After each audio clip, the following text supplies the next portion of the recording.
Hello everyone, welcome you all to GS exams cracker. तो सबसे पहले तो हम देख लेते हैं भाई इस क्लास में हम क्या क्या कवर करेंगे। देखिए, हमारा जो टारगेट है वो एसएससी सीजीएल सीएचएसएल या 2025 में एसएससी का या कोई भी दूसरा एग्ज़ाम होगा वो हमारा टारगेट रहेगा। मेन तो एसएससी सीजीएल सीएचएसएल या एसएससी के जितने भी एग्ज़ाम हैं वो हमारा टारगेट रहेगा।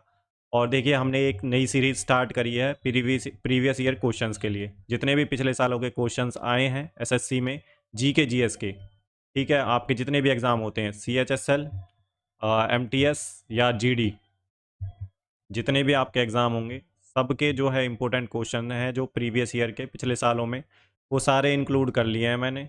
ठीक है भाई, करंट अफेयर्स को छोड़ के, क्योंकि स्टेटिक चेंज नहीं होता है और स्टेटिक के क्वेश्चन काफ़ी ज़्यादा रिपीट होते हैं। हमारा जो पहला टारगेट रहेगा, पड़ाव रहेगा, वो 1000 एमसीक्यूज़ का रहेगा। 1000 क्वेश्चंस लिए हैं मैंने। इसके बाद आप लोगों का जैसा रिस्पॉन्स रहेगा उस हिसाब से फिर फर्दर क्लासेस को एक्सटेंड कर दिया जाएगा। ठीक है, क्वेश्चंस को और इंक्लूड कर लिया जाएगा। ये जो इस सीरीज़ है हमारी, जो पिछले सालों के क्वेश्चंस के लिए जी के जी एस के, तो ये हमारा 5वां लेक्चर है, 5वीं क्लास है। इससे पहले 4 क्लासेस आ चुकी हैं, अगर आपने वो नहीं देखी हैं तो वो भी देख लें, लिंक डिस्क्रिप्शन में दे दूंगा मैं। बाकी पीडीएफ, इस क्लास की पीडीएफ के लिए टेलीग्राम चैनल ज्वाइन कर लें, जीएस एग्जाम्स क्रैकर के नाम से ही है। बाकी जो लिंक है टेलीग्राम चैनल का वो मैं जो है डिस्क्रिप्शन में दे दूंगा। ठीक है भाई, और आपका काम है चैनल को सब्सक्राइब कर लें, जो आने वाली क्लासेस हैं उनका नोटिफिकेशन आपको तुरंत मिल जाए, ताकि आपको क्लासेस एक्सेस हो सके। नहीं तो आप फिर ढूंढेंगे चैनल को और मिल नहीं पाएगा फिर। ठीक है, तो चलिए स्टार्ट करते हैं। और देखिए, टू द पॉइंट रहेंगे हम, बिल्कुल टू द पॉइंट पढ़ेंगे और एग्जाम ओरिएंटेड पढ़ेंगे हम। ठीक है भाई, तो चलिए देख लेते हैं अपना पहला क्वेश्चन क्या है। तो यही फर्दर हमारा जो है शेड्यूल रहेगा।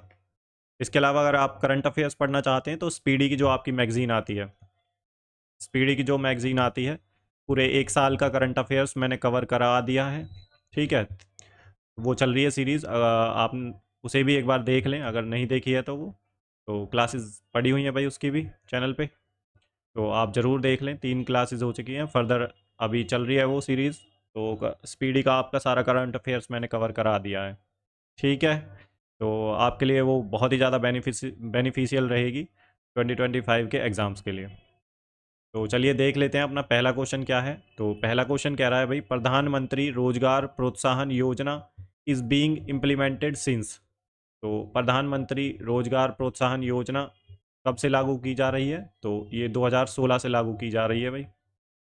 ठीक है, तो option D is the right answer. आप खुद भी मेरे साथ ट्राई करिए क्वेश्चंस को, और अपना स्कोर है जो कमेंट सेक्शन में ज़रूर बताएं लास्ट में कि सर इतना स्कोर मेरा आया है। इससे क्या है, आपकी प्रैक्टिस भी होगी। ठीक है, और चीज़ें आपको याद भी रहेंगी। कमेंट सेक्शन में लिखोगे तो वो हमारी जो सबकॉन्शियस माइंड है उसमें ऐड हो जाती हैं चीज़ें। ठीक है, जितना आप प्रैक्टिस करते हो। तो प्रधानमंत्री जो है रोजगार प्रोत्साहन योजना में क्या होता है कि भाई इसमें एम्प्लॉयर का, जो एम्प्लॉयर होता है, ठीक है, जो कंपनी का एम्प्लॉयर होता है, उसको जो है एम्प्लॉय को रखने के लिए गवर्नमेंट है वो कुछ इंसेंटिव्स जो होते हैं वो देगी। जैसे एम्प्लॉयमेंट जो स्कीम्स होती हैं, प्रोविडेंट फंड होता है, या और जो पेंशन स्कीम्स होती हैं उसमें गवर्नमेंट कंट्रीब्यूट करेगी 8.33%। ठीक है, एम्प्लॉयर की तरफ से, ताकि जो एम्प्लॉयर है वो एम्प्लॉयज़ को हायर कर सके।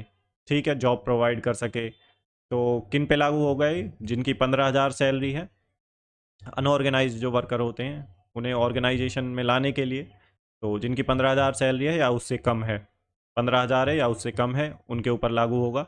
एम्प्लॉयर को इंसेंटिवाइज किया जाएगा इसमें। ठीक है, 8.33% जो है एम्प्लॉयर की तरफ से कंट्रीब्यूट किया जाएगा ईपीएस स्कीम में। ठीक है, एम्प्लॉयमेंट पेंशन स्कीम्स जो होती हैं उनमें। तो ये इस योजना का जो है उद्देश्य है भाई। तो ये 2016 से आई है। Option D is the right answer. इतना थोड़े बहुत बैकग्राउंड आपको जो है योजनाज के बारे में पता होना चाहिए। ठीक है, सिर्फ ऐसा ही नहीं है कि आपने ईयर याद रख लिया और बस बहुत है, नहीं भाई, थोड़ा सा कॉन्टेक्स्ट भी याद रखें। आपके रोज़मर्रा की लाइफ में भी ये चीज़ें काम आएंगी। ठीक है, आपको पता होना चाहिए। बहुत सी ऐसी योजनाएं हैं जो गवर्नमेंट की, इतनी सारी योजनाएं चल रही हैं, आम लोगों को पता ही नहीं है। तो अब आप प्रिपरेशन कर रहे हैं, इसलिए आपको पता चल रही हैं ये योजनाएं। तो आपको थोड़ा सा इनके बारे में ज़रूर पढ़ना है। ठीक है, आउट ऑफ द बॉक्स जाके ये चीज़ें पता होनी चाहिए। नेक्स्ट क्वेश्चन देख लेते हैं क्या है भाई।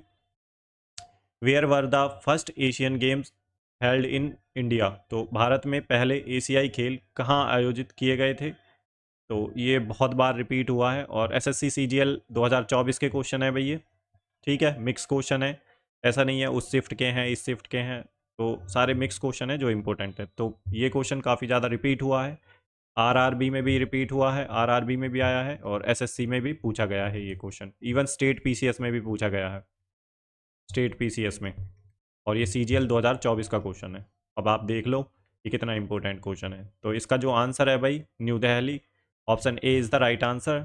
1951 में जो है पहले जो एशियन गेम्स थे वो हुए थे दिल्ली में। तो ईयर भी आपको याद रखना है, कई बार पूछ लेता है।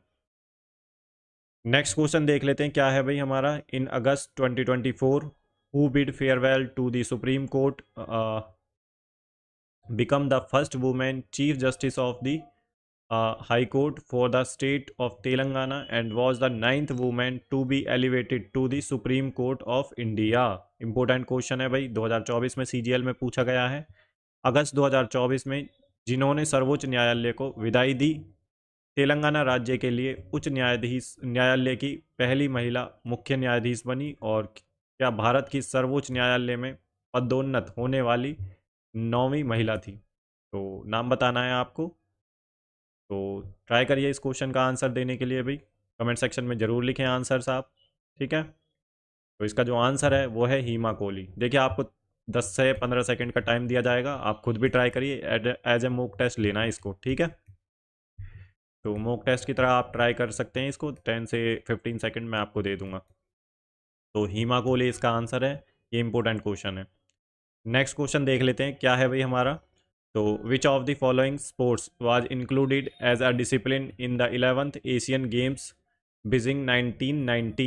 तो निम्नलिखित में से किस खेल को 11वें एशियाई खेलों बीजिंग 1990 में एक अनुशासन के रूप में शामिल किया गया था? तो ये आपको बताना है भाई, ट्राई करिए इस क्वेश्चन का आंसर, या देखिए आप एक पेज ले लीजिए या कमेंट सेक्शन में लिखते जाइए क्वेश्चन नंबर और उसका आंसर। ठीक है, ऑप्शन, तो फिर आप लास्ट में कैलकुलेट कर लेना कितने आपके सही हैं। ठीक है, और उस पर टिक लगा देना कि ये ठीक है। तो इसका जो आंसर है भाई वो है kabaddi, option B is the right answer. Next question देख लेते हैं हमारा क्या है भाई। तो which are the two wettest place on earth that receive more than 1080 centimetre of rainfall in a year. तो पृथ्वी पर दो सबसे नम स्थान कौन से हैं जो एक वर्ष में 1080 सेंटीमीटर से अधिक वर्षा प्राप्त करते हैं? तो वेटेस्ट प्लेस पूछ रहा है अर्थ पर कौन से हैं। तो ये क्वेश्चन बहुत ही ईजी है और सीजीएल 2024 का क्वेश्चन है, ये इसी शिफ्ट में पूछा गया है। तो ये इवन आरआरबी में पूछा गया है, स्टेट पीसीएस में भी पूछा गया है कई बार ये क्वेश्चन। ठीक है, तो बताइए भाई, आप ट्राई करिए इस क्वेश्चन का आंसर। तो इस क्वेश्चन का भाई आंसर है चेरापूंजी और Mawsynram, option C is the right answer. अब चेरापूंजी और मासिन राम कहाँ पढ़ते हैं? तो ये मेघालयन स्टेट में पढ़ते हैं, मेघालयन जो स्टेट है वहाँ पे पढ़ते हैं। और हिल्स है, कौन सी हिल्स है?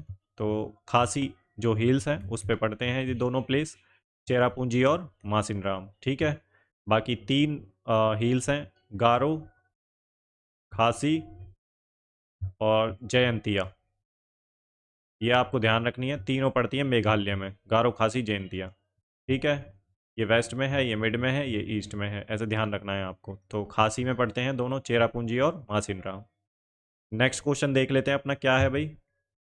As per national multidimensional poverty index of India progress review 2023, which of the following union territories has the highest percentage of multidimensionally poor. तो भारत के राष्ट्रीय बहुस्तरीय गरीबी सूचकांक एक प्रगति समीक्षा 2023 के अनुसार निम्नलिखित में से किस केंद्र शासित प्रदेश में बहुआयामी गरीबों को का प्रतिशत सबसे अधिक है? तो ट्राई करिए भाई इसका आंसर देने का, जो है सबसे ज़्यादा जो है हाईएस्ट परसेंटेज किस यूनियन टेरिटरीज़ में है जो national multidimensional poverty index जो होता है उसमें। तो इसका जो आंसर है भाई वो है option C, Dadra and Nagar Haveli, Daman and Diu. तो option C is the right answer. तो नेशनल मल्टी डायमेंशनल पॉवर्टी जो इंडेक्स है इसे कौन रिलीज़ करता है? तो नीति आयोग रिलीज़ करता है इसे। नीति आयोग रिलीज़ करता है। और इसमें जो डायमेंशंस हैं कौन कौन सी इंक्लूड करी गई हैं, जो डायमेंशंस हैं इस पे मेजर किया जाता है, कॉम्प्रिहेंसिव मेजरमेंट होता है ये। तो हेल्थ इसमें इंक्लूड है, एजुकेशन, और तीसरा है लिविंग स्टैंडर्ड्स। लिविंग स्टैंडर्ड्स इसमें इंक्लूड है, स्टैंडर्ड्स, ठीक है। बाकी आप स्पेलिंग पे ज़्यादा ध्यान नहीं दें भाई, चीज़ों को समझे बस, उतना ज़्यादा इंपॉर्टेंट है, ठीक है। ह्यूमन एरर है, गलती हो सकती है, आप इस चीज़ को बहुत ज़्यादा सीरियसली ना लें। अगर आपको कोई चीज़ ऐसी लगती है कि आपको थोड़ा एक्स्ट्रा पता है तो आप उसे कमेंट सेक्शन में लिख सकते हैं। बाकी ऐसे नहीं कि स्पेलिंग गलत है, ये गलत है, छोटी छोटी चीज़ों पर ध्यान नहीं देना, उन पर ध्यान देना है ब्रॉड कॉन्टेक्स्ट में, कहने का मतलब क्या है, ठीक है। तो हेल्थ, एजुकेशन, लिविंग स्टैंडर्ड जो है 3 डायमेंशंस हैं, कॉम्प्रिहेंसिव मेजरमेंट होता है और इसमें 12 इंडिकेटर्स हैं, ठीक है। तो 12 इंडिकेटर्स हैं इसमें, ये आपको ध्यान रखना है भाई। National poverty, national multi dimensional poverty index, तो इसे रिलीज करता है नीति आयोग, ठीक है। और नीति आयोग कब बना था ये आप मुझे कमेंट सेक्शन में बताएंगे, कमेंट सेक्शन में।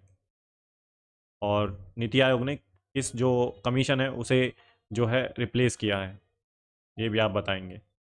नेक्स्ट क्वेश्चन है हमारा, what is the penalty amount specified under the Public Examination Prevention of Unfair Means Bill 2024 for individuals involved in unfair practices or offenses during exam। तो परीक्षा के दौरान अनुचित प्रथाओं या अपराधों में शामिल व्यक्तियों के लिए सार्वजनिक परीक्षा अनुचित साधनों की रोकथाम विधेयक 2024 के तहत निर्दिष्ट दंड राशि क्या है। तो ये आपको पता होना चाहिए भाई, ये काफ़ी ज़्यादा न्यूज़ में था एग्ज़ाम लीक्स को लेकर। तो यह है भाई आपका अप टू 10 लाख। तो option D is the right answer, ठीक है। तो ये आपको पता होना चाहिए। नेक्स्ट क्वेश्चन है भाई हमारा, which articles of the constitution of India deals with the union public service commission. तो भारत के संविधान के कौन से अनुच्छेद संघ लोक सेवा आयोग से संबंधित हैं। तो ट्राई करिए भाई, इसका आंसर क्या हो सकता है। 10 सेकेंड का टाइम है आपके पास, ट्राई करिए, खुद से लगाने का कोशिश करिए क्वेश्चन को। तो इसका जो आंसर है भाई वो है ऑप्शन डी, आर्टिकल 315 से लेके और 323 तक, ठीक है। पार्ट भी आपको ध्यान रखना है, मैंने सारे पार्ट करा रखे हैं कॉन्स्टिट्यूशन के जितने भी पार्ट हैं, तो सभी की जो है एक क्लास में करा रखे हैं सारे पार्ट्स, आप देख लें, लिंक डिस्क्रिप्शन में दे दूंगा अगर आपको देखने हैं तो, ठीक है। कंप्लीट पार्ट भी करा रखे हैं और उसके अंदर पार्ट के अंदर कौन कौन से आर्टिकल हैं वो भी करा रखे हैं मैंने। तो उस क्लास को ज़रूर देख लें, आप रिवाइज कर लें, 10 से 15 मिनट लगेंगे उस क्लास को, जल्दी देख के ख़त्म करें भाई, ठीक है। तो ये जो है पार्ट 14 में है, ठीक है। तो ऐसे लिखते हैं भाई 14 को, तो ये है पार्ट 14 के अंडर है जो है ये यूनियन पब्लिक सर्विस कमीशन। याद रखना है ये कई बार रिपीट हो चुका है, एसएससी जो है सीजीएल 2024 का क्वेश्चन है। नेक्स्ट क्वेश्चन देख लेते हैं जो पूछा गया है, विच of the following statement is incorrect. तो इनकरेक्ट पूछा है इसमें, एग्जाम में आप जरूर ध्यान देंगे करेक्ट और इनकरेक्ट पे कि क्या पूछा है। कई बार हम जल्दी में होते हैं क्योंकि टाइम हमारे पास कम होता है, बहुत चारों सेक्शन करने होते हैं हमें, तो इनकरेक्ट को कई बार भूल जाते हैं हम आंसर्स को पढ़ते टाइम, ऑप्शंस को पढ़ते टाइम, तो ये जरूर ध्यान रखना है इस पर, ठीक है। थोड़ा जा एक्स्ट्रा फोकस करना है भाई नॉट वाले पे और करेक्ट वाले पे। तो इसका जो आंसर है ट्राई करिए भैया आप कौन सा सही है इसका। ये कॉमन सेंस का क्वेश्चन है वैसे, अगर थोड़ा बहुत आपकी जनरल नॉलेज पढ़ा है या आसपास की चीज़ों के बारे में पता है आपको, नेचर के बारे में, एनवायरनमेंट के बारे में, तो आप इस क्वेश्चन को बहुत ही आसानी से सही कर ले जाएंगे। तो इसका जो आंसर है भाई वो है option 4, river, creeks, lakes, ponds and streams are all fresh water habitats. तो नदियाँ जो होती हैं, खाड़ियाँ होती हैं, झीलें होते हैं, तालाब और धाराएं जो होती हैं, जो स्ट्रीम्स होती हैं, ठीक है, रिवर स्ट्रीम्स, वो सभी मीठे पानी के आवास हैं। तो option 4 is the right answer. Next question देख लेते हैं क्या है भाई, Mahendra Varman first who wrote Matta Vilasa Prahasana, Prahasana is related to which of the following ruling dynasty. तो इनडायरेक्टली इसने पूछ लिया भाई महेंद्र वर्मन किस डायनेस्टी से हैं, बस ये तो आपको थोड़ा सा गुमराह करने के लिए दे रखा है। तो महेंद्र वर्मन तो किस डायनेस्टी से हैं, तो माता विलासा प्रसहन लिखने वाले महेंद्र वर्मन प्रथम निम्नलिखित में से किस शासक राजवंश से संबंधित हैं? तो ये बताना है भाई आपको, ट्राई करिए इस क्वेश्चन को खुद से। तो लिखिए कमेंट सेक्शन में, लिखिए भाई आंसर्स। तो इसका जो आंसर है वो है Pallava dynasty. Option D, option second is the right answer. तो महेंद्र वर्मन फर्स्ट जो है पल्लवा डायनेस्टी से थे, ठीक है। और नरसिम्हा वर्मन, नरसिम्हा महावर्मन फर्स्ट, ठीक है। नरसिम्हा वर्मन सेकंड, ये जो है पल्लवा डायनेस्टी से थे। इतना आपको ध्यान रखना है भाई, ठीक है।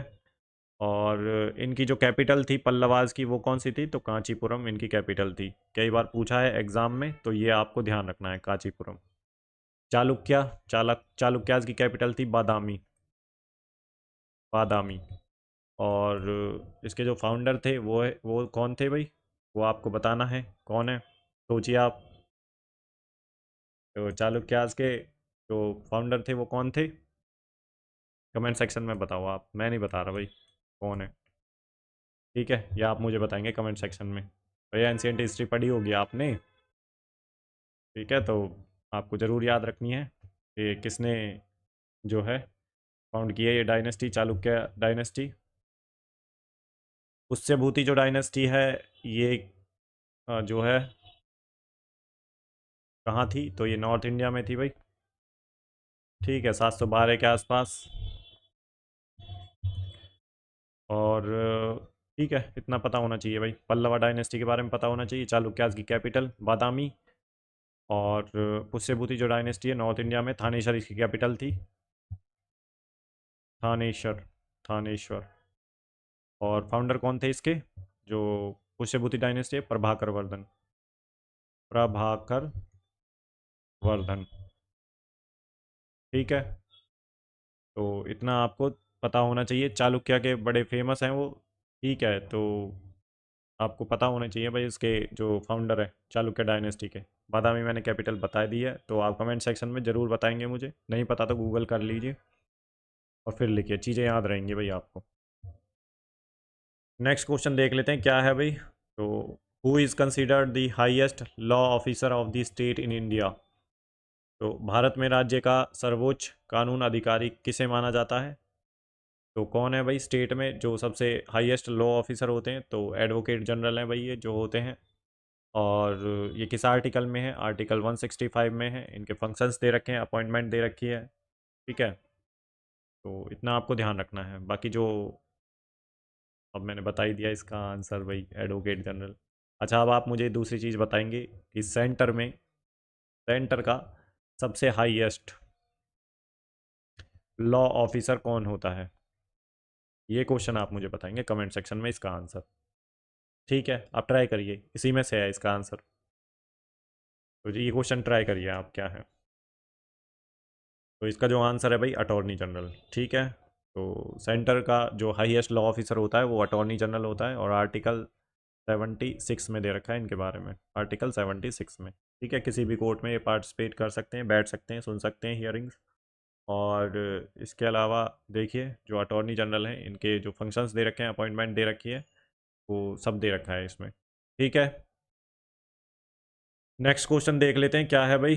तो which of the following constitution amendment bill is related to the provision of modifying the list of schedule caste in Tamil Nadu? तो निम्नलिखित में से कौन सा जो है संविधान संशोधन विधेयक तमिलनाडु में अनुसूचित जाति की सूची को संशोधित करने के प्रावधान से संबंधित है? तो ये आपको बताना है। तो ट्राई करिए भाई इसका आंसर जो है, आंसर आप देने का ट्राई करिए कमेंट सेक्शन में। CGL 2024 का क्वेश्चन है ये, CGL 2024 का बेस्ट क्वेश्चन लिया है मैंने भाई। आपको करना चाहिए, आपकी जो है ज्ञान के चक्षु खुलने चाहिए, थोड़ा दिमाग पे जोर पड़ना चाहिए, ठीक है। तो इसका जो आंसर है भाई option fourth is the right answer, the constitution schedule caste order amendment bill 2021, ठीक है। तो ये क्वेश्चन भाई आपको पता होना चाहिए, पूछ सकते हैं। नेक्स्ट क्वेश्चन है what is the primary benefit offered to businesses in special economic zones? तो विशेष आर्थिक क्षेत्रों, स्पेशल इकोनॉमिक जोन में व्यवसायों को दिए जाने वाले प्राथमिक लाभ क्या हैं? तो प्राथमिक लाभ के बारे में पूछ रहा है भाई ये। तो प्राइमरी बेनिफिट कौन कौन से हैं? तो ट्राई करिए इसका जो है आंसर खुद से लगाने का, कमेंट सेक्शन में दे भाई आंसर्स। तो इसका जो आंसर है भाई, आई थिंक आपने अब तक तो अटैम्प्ट कर लिया होगा क्वेश्चन। तो इसका जो आंसर है, टैक्स और ड्यूटीज़ में कंसेशन दिया जाता है जब कोई इंडस्ट्री या बिजनेस स्पेशल इकोनॉमिक जोन में लगाए जाते हैं। तो option first is the right answer. Next question देख लेते हैं क्या है भाई। विच of the following countries will host the ICC men's cricket world cup in the year 2031? तो 2021 में, 2031 में। तो निम्नलिखित में से कौन सा देश वर्ष 2031 में ICC पुरुष क्रिकेट विश्व कप की मेज़बानी करेंगे? तो इनमें से आपको बताना है कौन से देश करेंगे भाई। ट्राई करिए इसका जो है आंसर, 10 सेकेंड है आपके पास, फटाफट पढ़ के ख़त्म करिए इसे। तो इसका जो आंसर है भाई वो है इंडिया और बांग्लादेश। तो option first is the right answer. याद रखना है ये क्वेश्चन रिपीट हो सकता है, 2024 में CGL में पूछा गया है, RRB में भी पूछा गया है। नेक्स्ट क्वेश्चन देख लेते हैं क्या है भाई। By what name is festival of Makar Sankranti celebrated in Assam? तो असम में मकर संक्रांति का त्यौहार किस नाम से मनाया जाता है? तो ट्राई करिए इस क्वेश्चन को भाई, किस नाम से मनाया जाता है। इसका आंसर तो आपको पता ही होना चाहिए भाई, लो हैंगिंग फ्रूट्स हैं ये, मोस्टली रिपीटेड क्वेश्चन, CGL 2024 का क्वेश्चन है ये। CHSL में पूछा गया है, MTS में पूछा गया है, RRB में पूछा गया है, स्टेट PCS में पूछा गया है, हर जगह पूछा जाता है ये, हर एग्ज़ाम में। तो किस नाम से जानते हैं भाई इसे, बताइए। तो इसे जानते हैं भाई माघ बिहू के नाम से, जो फेस्टिवल है मकर संक्रांति का। पेड़ा पडुंगा ये होता है आंध्र प्रदेश में, आंध्र प्रदेश में। पोंगल जो फेस्टिवल है ये होता है तमिलनाडु में, तमिलनाडु में। ठीक है, तो इतना आपको पता होना चाहिए। नेक्स्ट क्वेश्चन है भाई हमारा, which of the following terms is related to football? तो निम्नलिखित में से कौन सा शब्द फुटबॉल से संबंधित है? तो ये आपको बताना है भाई, ट्राई करिए इसका जो आंसर है। 10 सेकेंड का टाइम है भैया आपके पास, ट्राई करिए। तो इसका जो आंसर है वो है option B, bicycle kick. Option B is the right answer. Next question देख लेते हैं क्या है भाई। तो which of the following statement about the second 5 year plan is incorrect? तो दूसरी पंचवर्षीय योजना के बारे में निम्नलिखित में से कौन सा कथन गलत है? तो ये आपको बताना है कौन सा कथन इनमें से गलत है। ट्राई करिए इस क्वेश्चन को, 15 सेकेंड है आपके पास, ट्राई कर सकते हैं। ठीक है, अच्छा क्वेश्चन है। और इवन आपको 5 ईयर प्लान्स के बारे में तो पता होना चाहिए भाई, जो 5 ईयर प्लान्स हैं इनके बारे में पता होना चाहिए। बाकी 10 सेकंड का टाइम है, जल्दी फटाफट अटैम्प्ट करिए अपने क्वेश्चन को और कमेंट सेक्शन में आंसर ज़रूर लिखिए। ये आपकी प्रैक्टिस भी हो रही है भाई साथ के साथ में। देखिए आप यहीं पे प्रैक्टिस कर लेंगे तो दोबारा आपको प्रैक्टिस करने की ज़रूरत नहीं है, सेशन को 2-3 बार देख लें बस, मोर देन इनफ है। क्वेश्चंस का रिवीजन हो जाएगा आपका PYQ का अच्छे से। तो इनकरेक्ट पूछा है इसमें, तो कौन सा है भाई? Option third is the right answer, incorrect यही है भाई। ठीक है, तो ये कैनेजियन मॉडल पर बेस नहीं था, ये था भाई PC महाल नोविस मॉडल पर बेस्ड था, PC महाल नोविस मॉडल पर बेस्ड था। इतना आपको पता होना चाहिए सेकंड 5 ईयर प्लान के बारे में। तो जो सेकंड 5 ईयर प्लान है ये कब से कब तक था? तो 1956 से लेके और 1961 तक था। इससे पहले पहला वाला जो था, फर्स्ट जो 5 ईयर प्लान था, फर्स्ट 5 ईयर प्लान था जो, वो था 1951 से लेके और 56 तक था, और होरोड डोमोर मॉडल पर बेस्ड था, डोमोर मॉडल। ठीक है, तो इतना आपको पता होना चाहिए। और प्लानिंग कमीशन इम्प्लीमेंट एजेंसी थी, और प्लानिंग कमीशन कब बना था? तो 1950 में बना था। इतना आपको पता होना चाहिए भाई। ठीक है, तो option third is the right answer. इन्होंने इनकरेक्ट पूछा है, इनकरेक्ट यही है, बाकी ये तीनों स्टेटमेंट सही है भाई, याद रख सकते हैं आप इन्हें। नेक्स्ट क्वेश्चन है, name the pension scheme that seeks to ensure old age protection for unorganised workers? तो उस पेंशन योजना का नाम बताइए जो असंगठित श्रमिकों के लिए वृद्धावस्था सुरक्षा सुनिश्चित करना चाहती है। तो इनमें से आपको बताना है कौन सी योजना है, तो ट्राई करिए भाई इस क्वेश्चन को। 10 से 15 सेकंड है आपके पास। ठीक है, बहुत ही फेमस योजना है ये, काफ़ी न्यूज़ में रही थी, इसलिए ये क्वेश्चन पूछा है 2024 में सीजीएल में। सीजीएल का क्वेश्चन है ये। तो इसका जो आंसर है भाई, प्रधानमंत्री श्रम योगी मानधन योजना। ठीक है, तो इतना आपको ध्यान रखना है भाई इस योजना के बारे में। जो है ओल्ड एज प्रोटेक्शन के लिए है ये श्रम योगी योजना है। अनऑर्गेनाइज सेक्टर्स के जो वर्कर्स होते हैं, ऐसा असंगठित जो श्रमिक्स होते हैं उनके लिए। ठीक है, और अटल पेंशन योजना, इसमें भी कुछ ऐसा ही है। आपको पेंशन जो ओल्ड एज है उन 60 ईयर के बाद जो है पेंशन मिलती है इसमें। और 18 से 40 साल इसमें कंट्रीब्यूशन की एज होती है। तो यहाँ पे भाई कुछ फिक्स्ड अमाउंट ऑफ पेंशन मिलती है 1,000 से लेके और 5,000 तक। ठीक है, प्रधानमंत्री मुद्रा योजना में क्या होता है, तो ये छोटे जो बिजनेसमैन होते हैं या फिर एंटरप्रेन्योर्स होते हैं, माइक्रो और स्मॉल एग्रीकल्चर से रिलेटेड, एग्रीकल्चर को छोड़ के नॉन एग्रीकल्चर वाले होते हैं जो बिजनेसेस, स्मॉल और मार्जिनल। ठीक है, उनके लिए लोन दिया जाता है इस योजना में up to 10 lakh, up to 10 lakh का। ठीक है, और कौन देता है, तो सिडबी देती है भाई, SIDBI, small industrial development bank of India. तो सिडबी के थ्रू अप टू 10 लाख तक का लोन दिया जाता है नॉन एग्रीकल्चर जो बिजनेस और एंटरप्रेन्योर्स हैं, स्मॉल और माइक्रो जो होते हैं। ठीक है भाई, सुरक्षा बीमा में भाई आपको, ठीक है, वो बीमा से रिलेटेड ही है ये। नेक्स्ट क्वेश्चन देख लेते हैं क्या है, तो what is the gas evolve when zinc reacts with sulphuric acid. जब जिंक सल्फ्यूरिक अम्ल के साथ अभिक्रिया करता है तो गैस जो है कौन सी उत्पन्न होती है उसमें। तो ट्राई करिए इसका इस क्वेश्चन का, कई बार रिपीट है, 2024 का क्वेश्चन है सीजीएल का। पीएचएसएल में भी पूछा गया है और एमटीएस में भी, इवन और दूसरे एग्जाम्स में भी पूछा गया है भाई। तो इसका जो आंसर है वो है भाई hydrogen. Option first is the right answer. Next question देख लेते हैं अपना क्या है। इन 2022, तो 2022 में who has been appointed as new attorney general of India.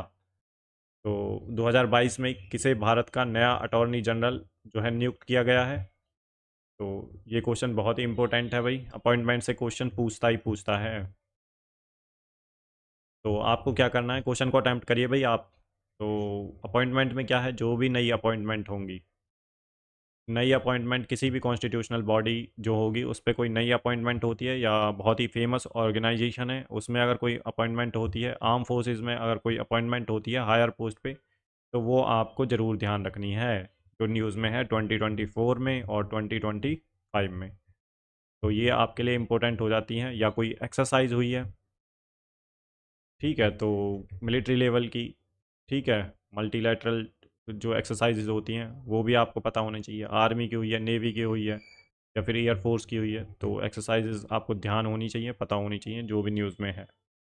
Appointment अगर आउट ऑफ इंडिया किसी अच्छे ऑर्गेनाइजेशन में हो रही है, जैसे कि डब्ल्यूटीओ में कोई अपॉइंटमेंट हुई है, यूएन के किसी जो है एजेंसी में अपॉइंटमेंट हुई है इंडियन की, तो वो आपको ध्यान रखना है। तो इसका जो आंसर है भाई वो है आर वेंकट रमनी। तो ये है भाई option fourth is the right answer. Next question देख लेते हैं। Which of the following is not a kharif crop. तो निम्नलिखित में से कौन सी खरीफ फसल नहीं है। तो आपको रबी, खरीफ और जायद, एक क्वेश्चन आता ही है एग्रीकल्चर से, जायद की फसलों के बारे में पता होना चाहिए। तो गेहूं इसमें जो है रबी की फसल है, option third is the right answer. ठीक है, खरीफ की फसल नहीं है ये। बाकी पैडी जो धान होते हैं, सोयाबीन होती है और कपास होती है, ये खरीफ सीजन में उगाई जाती हैं। वीट जो है रबी की सीज़न में। तो वीट के लिए भाई देखो, इसका जो आंसर है वो थर्ड है, हम देख लेते हैं। बाकी देखिए जो रबी की फसलें हैं, रबी की जो फसलें हैं सितंबर अक्टूबर से बोई जाती हैं और मार्च अप्रैल में काटी जाती हैं। ठीक है, सोइंग कब की जाती हैं, तो सितंबर अक्टूबर में, और हार्वेस्ट कब की जाती हैं, मार्च अप्रैल में। तो इनके लिए कोल्ड एनवायरनमेंट चाहिए भाई थोड़ा सा, तो गेहूँ आपने देखा होगा, गेहूँ सरसों जो होती है, ठीक है, मस्टार्ड जो होती है, वो होती हैं रबी की फसलें। बाकी जो जून जुलाई के आसपास, मई जून के आसपास या जून जुलाई कह लो, इसके आसपास जो बोई जाती हैं, जून जुलाई, जून से अगस्त भी ले सकते हैं आप, और अक्टूबर नवंबर में काटी जाती हैं। तो ये होती हैं खरीफ की फसलें, खरीफ की फसलें। अब जैसे ककम्बर हो गया, ककम्बर, ककम्बर, तो ककम्बर कब आता है? तो ये भाई जायद की फसल है। वाटरमेलन हो गया, ये भी जायद की फसल है। तो ये कब बोई जाती हैं? तो मई से लेके मई जून जुलाई में, मई जून जुलाई, ये 3-4 महीनों में ही बोई जाती हैं, ठीक है। इन्हीं 3 महीनों में आते हैं खीरा और तरबूज, तरबूज जो भी है, ठीक है। नेक्स्ट क्वेश्चन देख लेते हैं, which of the following is another name of vitamin C? तो निम्नलिखित में से कौन सा विटामिन सी का दूसरा नाम है? तो ये आपको बताना है भाई, ट्राई करिए इस क्वेश्चन को, 10 सेकंड का टाइम है आप लोगों के पास। तो कमेंट सेक्शन में ज़रूर लिखिए इसका आंसर। तो इसका जो आंसर है भाई, वो है ascorbic acid. Option 4 is the right answer. तो विटामिन सी का जो है दूसरा नाम है ये। नेक्स्ट क्वेश्चन देख लेते हैं, who among the following Indian classical dancer is associated with Kuchipudi? तो निम्नलिखित भारतीय शास्त्रीय नर्तकियों में से कौन कच्चीपुड़ी से जुड़ा हुआ है? तो ये आप मुझे बताएंगे भाई। तो इसका जो है आंसर आप कमेंट सेक्शन में दो, 10 सेकंड का टाइम है आपके पास, ट्राई करिए इस क्वेश्चन को। तो इसका जो आंसर है भाई, वो है सेकंड, वेम्पत्ति चिन्ना सत्यम।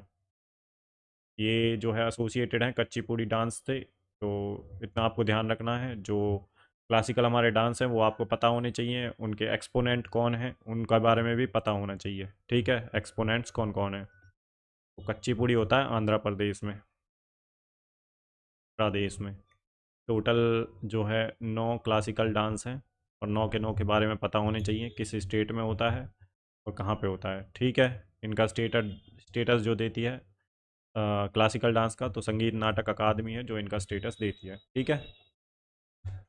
छऊ डांस होता है उड़ीसा में, इसके बारे में पूछ सकता है आपसे। छऊ उड़ीसा, वेस्ट बंगाल उड़ीसा में होता है, ठीक है। उड़ीसा आंसर में आ जाए तो यही लगा के आना है ऑप्शन पे। नेक्स्ट क्वेश्चन देख लेते हैं भाई, क्या है? तो which of the following sultans of Delhi primarily adopted a policy of consolidation rather than expansion? तो दिल्ली के निम्नलिखित सुल्तानों में से किसने मुख्य रूप से विस्तार के बजाय समेकन की नीति अपनाई? अच्छा क्वेश्चन है ये, तो अब आप इसे ट्राई करिए भाई, आपको पता है नहीं पता, 2024 का सीजीएल का क्वेश्चन है, सीजीएल का क्वेश्चन है 2024 का। ट्राई करिए भाई इसको, 15 सेकंड का टाइम है आपके पास। अच्छा क्वेश्चन है ये, काफ़ी अच्छा क्वेश्चन है। पॉलिसी ऑफ कंसोलिडेशन, ठीक है, एक्सपेंशन की जगह, तो किसने अपनाया था भाई? तो ये इसका आंसर है बलबन, ठीक है। दिल्ली सल्तनत का टाइम पीरियड कब से कब तक था? तो 1206 से लेके और 1526 तक। लास्ट में था लोधी जो है, ठीक है। और पहला आया था जो जो डायनेस्टी थी वो कौन सी थी? तो स्लेव डायनेस्टी। के फाउंडर कौन थे? तो ये थे कुतुबुद्दीन ऐबक, कुतुबुद्दीन ऐबक, ठीक है। बाकी लास्ट जो इसके फाउंडर थे, तो लोधी डायनेस्टी है, तो बहलोल लोधी थे भाई, बहलोल लोधी, लोधी। और इब्राहिम लोधी जो दे रखा है ये लास्ट वाला था, जिससे जो है बाबर जो आया था, उसका जो है पानीपत की पहली लड़ाई जो हुई थी 1526 में ही हुई थी, बाबर और इब्राहिम लोदी के बीच में, इतना आपको ध्यान रखना है। फिर यहाँ पे हो गया था मुग़ल एम्पायर का स्थापना, मुग़ल एम्पायर। और मुग़ल एम्पायर कब से कब तक चला था? तो 1526 से लेकर 1707 तक चला था। फिर तो लेटर मुग़ल्स आए थे ज़्यादा, ठीक है, उनके बारे में पढ़ने की ज़रूरत नहीं है। अलाउद्दीन खिलजी जो है ये वक्त जो स्लेव डायनेस्टी थी, इसके बाद आई थी खिलजी डायनेस्टी, खिलजी डायनेस्टी, और खिलजी का ही था ये अलाउद्दीन खिलजी। नेक्स्ट क्वेश्चन देख लेते हैं अपना, क्या है भाई? तो which of the following team events in is included in target Olympic podium scheme? तो निम्नलिखित में से कौन सी team event target Olympic podium scheme में शामिल है? तो इनमें से आपको बताना है कौन सा गेम है जो team event target Olympic podium scheme में शामिल है। ट्राई करिए भाई इसका आंसर खुद से, सोचिए, आप दिमाग पे जोर दीजिए थोड़ा सा। ठीक है, अगर आप भाई रिपीटर हैं, आपने पहले भी एग्ज़ाम दे रखा है, तो आपके लिए ये चीज़ें ज़्यादा टफ नहीं होनी चाहिए, बस रिवीजन होना चाहिए। CGL 2024 का क्वेश्चन है ये। और आप अगर नए हैं तो कोई बात नहीं, सीखिए, आप ट्राई करिए चीज़ों को, गलत होता है होने दीजिए, बट ट्राई ज़रूर करिए, डरना नहीं है क्वेश्चन से। हम स्किप कर देते हैं, डरना नहीं है, देखिए आप ट्राई करिए कैसे इसमें अपने जो है सारी सेंसेस को लगा दीजिए। ठीक है, कॉमन सेंस को भी। बट कई बार फैक्चुअल क्वेश्चन होते हैं, नहीं कर पाते तो स्किप भी कर सकते हैं, ऐसी बात नहीं है कि सारे क्वेश्चन अटैम्प्ट ही करके आने नेगेटिव में चले जाओगे भाई। तो इसका जो आंसर है वो है हॉकी। तो इसके बारे में देख लेते हैं। देखो, the target Olympic podium scheme includes the following teams: archery, badminton, boxing, hockey, shooting and wrestling. तो ये जो स्कीम आई थी, टारगेट ओलंपिक पोडियम स्कीम, ये 2014 में आई थी, ministry of youth affairs and sports, ये तो सबको ही पता है। To improve India's performance at Olympics and para Olympics. तो इतना आपको ध्यान रखना है, हिंदी वाले ये पढ़ सकते हैं, सारी चीज़ें आपको दे रखी हैं। आई थिंक जितना मैंने कवर कराया है इस क्लास में, आपको सारी चीज़ें समझ आई होंगी। तो आने वाली क्लासेस के लिए चैनल को सब्सक्राइब करें भाई। ठीक है, ताकि क्लासेस का एक्सेस आपको मिल सके। अपने दोस्तों के साथ शेयर करें, और क्लास कैसी लगी लाइक करना बिल्कुल ना भूलें। और अपना जो स्कोर है वो कमेंट सेक्शन में ज़रूर बताएं कि इतना स्कोर आया है, और आप ज़रूर से अटैम्प्ट करें। मैं आने वाली जो क्लासेस हैं उनमें ऐसे ही चीज़ों को कवर कराऊंगा। ठीक है, पहले अब मैं आपसे करवाऊंगा, फिर उसका आंसर देखेंगे हम। इससे क्या है कि आपकी थोड़ी प्रैक्टिस हो जाएगी।